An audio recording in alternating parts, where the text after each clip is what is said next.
Hi, and welcome to the Ask Dr. Angela podcast with everyone's favorite OBGYN, Dr. Angela Jones. Have you ever been too embarrassed or shy to ask your own doctor about your, girl parts? Well, you've come to the right place to get straight answers. Feel free to ask Dr. Angela anything women's health related.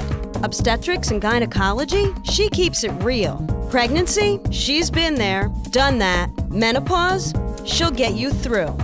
Young or old, Dr. Angela's got you covered, girl. Now here's Dr. Angela.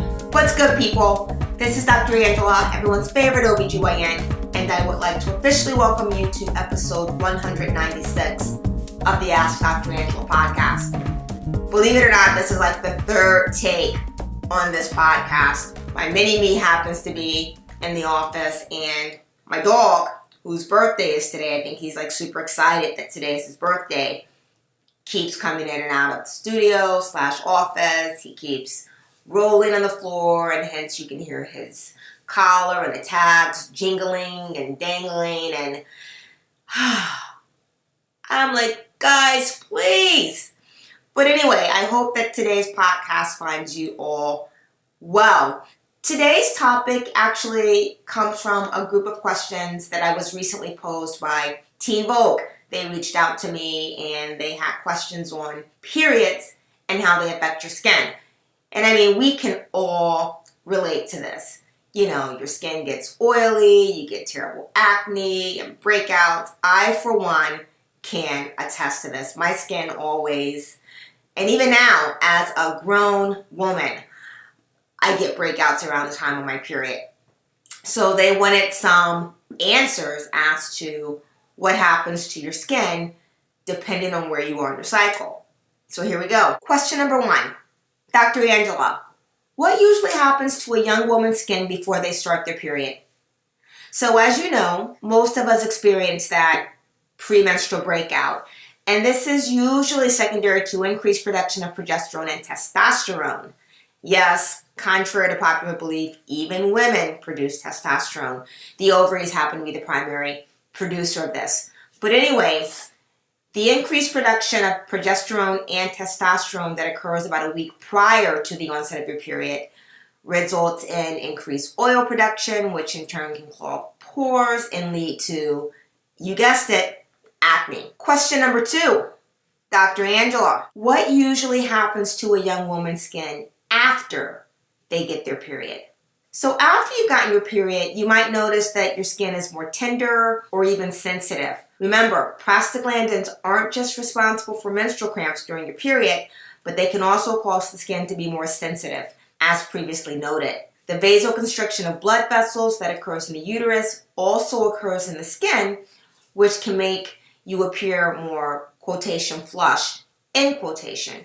With the decrease in estrogen, you might also notice that your skin is a little bit drier. Question number 3, Dr. Angela, what usually happens to a young woman's skin after her period is over? Bring on the estrogen. We know that estrogen production increases from the ovaries, of course, and all is well with the world. Estrogen is like internal sunshine. It makes almost everything better. The skin is more glowing, it has more tone, it's firmer, it has more elasticity. I mean, the list goes on and on and on and on. I mean, estrogen is so good, people, and this is like a complete aside, but when I was in residency, and even now, because I love plants, expired birth control pills, I'll just put a couple of estrogen tablets into my plant soil like once a month, and my plants are vibrant, they're green, they're beautiful, they're luscious.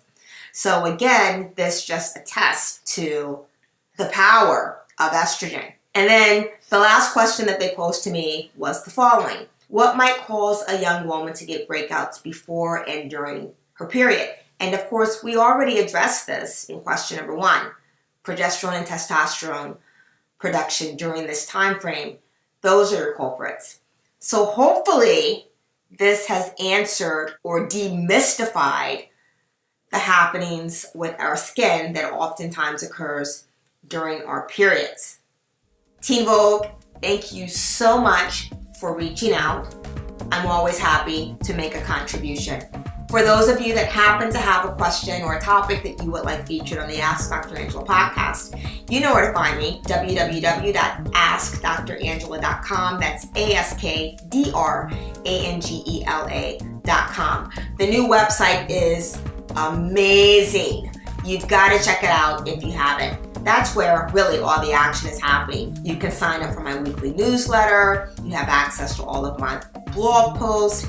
You can sign up for my YouTube channel, the podcast, and all of my social media outlets are there as well. Instagram, Twitter, Facebook. You can direct message me or send me a direct email. You know I'll hit you right back. In closing, I'd like to leave you with this. And this comes to us from Life's Little Instruction Book. Love this book. But anyway, never give up on what you really want to do. The person with big dreams is more powerful than the one with all the facts. Until next time, look better, feel better, be better.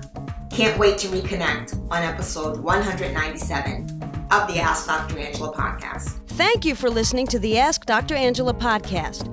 For more information on women's health and the show notes for this episode, please visit Dr. Angela at www.askdrangela.com. While you're there, don't forget to leave your own message for Dr. Angela. See you soon! All of the information provided and discussed in this podcast is for educational and informational purposes only and should not take the place of consulting a physician. This podcast is not intended to diagnose, treat, or cure any disease or illness and does not and should not replace treatment from a medical professional.